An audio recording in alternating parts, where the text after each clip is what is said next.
During the first few days of the war, my father and his brothers joined the Polish army to fight the Germans.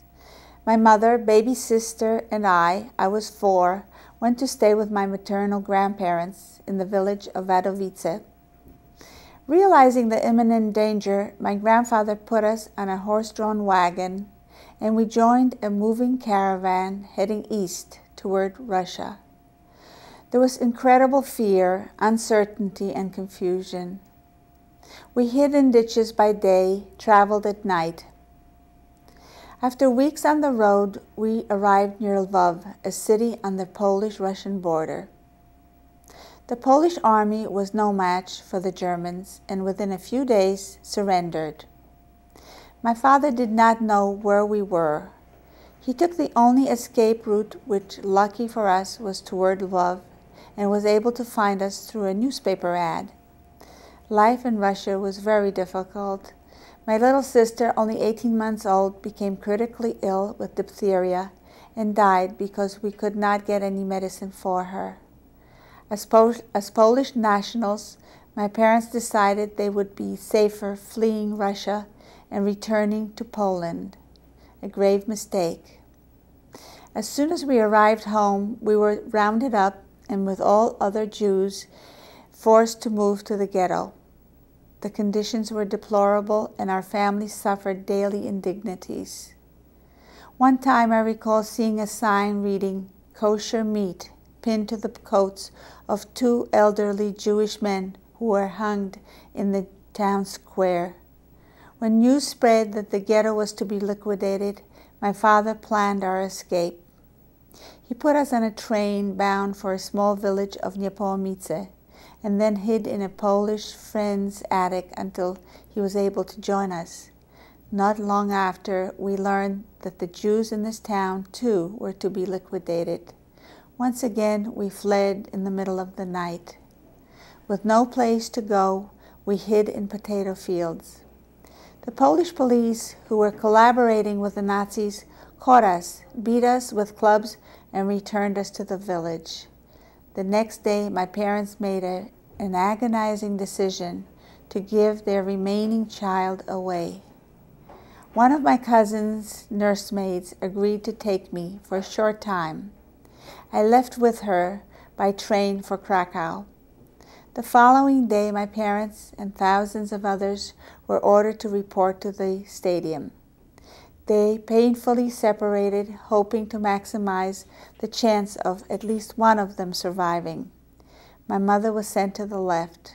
She was taken to the forest on the outskirts of the town and brutally shot to death. My father was sent to the right. He was taken to Krakow ghetto and then to the Płaszów concentration camp. Staying with the Polish woman, I had many frightening experiences. Once a Gestapo came looking for Jews in hiding. After ransacking the apartment, he looked at me, held my blonde pigtail in his fingers, and left. I still remember his chilling smile and black leather knee-high boots clicking as he descended the stairs. My father, who was still in the ghetto, knew my stay with the Polish woman had to be temporary.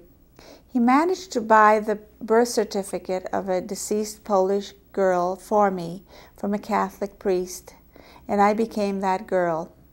I had a new identity, a new name, Krystyna Antoszkiewicz. He then contacted a cousin with false Polish papers who agreed to take me.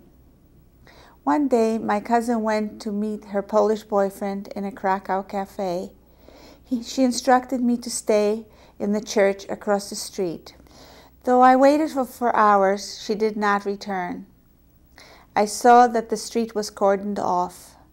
The Gestapo had arrested everyone in the cafe. It was May 21st, 1943. There I was, 7 years old, walking the streets and crying, completely bewildered and terrified, not knowing what to do. I was alone in the world. An older woman walking by asked me what was the matter. Seeing that I looked like a typical Aryan child with my blonde hair, blue eyes, and upturned nose, she placed me under her large cape and quickly whisked me into the cafe building. She took me upstairs to her friend, Alicia Goomb. I answered her questions with a well-rehearsed response. I come from Warsaw. My parents were killed in a bombing raid. My father was an officer in the Polish army. Because it was too dangerous to remain in that apartment, Alicia's son, Staszek, took me 4 kilometers to a farm owned by the Catholic Church. The people there treated me like family and asked no questions. One day, right after slaughtering a pig, a criminal offense punishable by death, we were alerted that the Gestapo were on the way. We quickly cleaned up and hid the evidence in the attic. When the Gestapo came, I am told that I said, "Give them vodka," and I started to sing and dance in order to distract them. They were amused. They laughed, joked, and left. I remained with this Polish family until the end of the war, when my cousin's father came for me. I was sad to leave. The family wanted to keep me, but felt that it would be ethically and morally wrong. I was placed in a refugee center with other malnourished, frightened Jewish children until Lena Kuchler, a wonderful woman looking for her family, found us and made a commitment to do something with our broken lives. Against great odds, she started 2 orphanages and became our mother. When Lena Kuchler realized that the extreme anti-Semitism in Poland threatened their lives, she miraculously smuggled hundreds of her orphans to Israel. I was one of the very few lucky ones, for my father had survived. When I first saw him after 2.5 years, I did not recognize him, and I was terribly frightened. He weighed 80 pounds and looked like a skeleton. I too was malnourished and had a problem walking. My father decided to rent a room near the orphanage while he recuperated, and we became reacquainted. I soon agreed to return with him to my grandparents' house. I was the only Jewish child from that town to survive.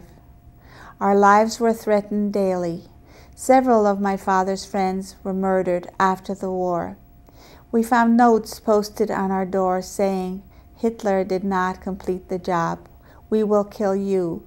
The police chief told us that he could do nothing to help us, but he gave my father a gun, which he kept under his pillow when he slept. It did not take us long to realize that we had no future in Poland. We came to the United States in March 1947. My husband, Jerome, and I have 3 children and 5 grandchildren. My rescuers are the genuine heroes. They risked their own lives by simply responding to the cries of an abandoned child.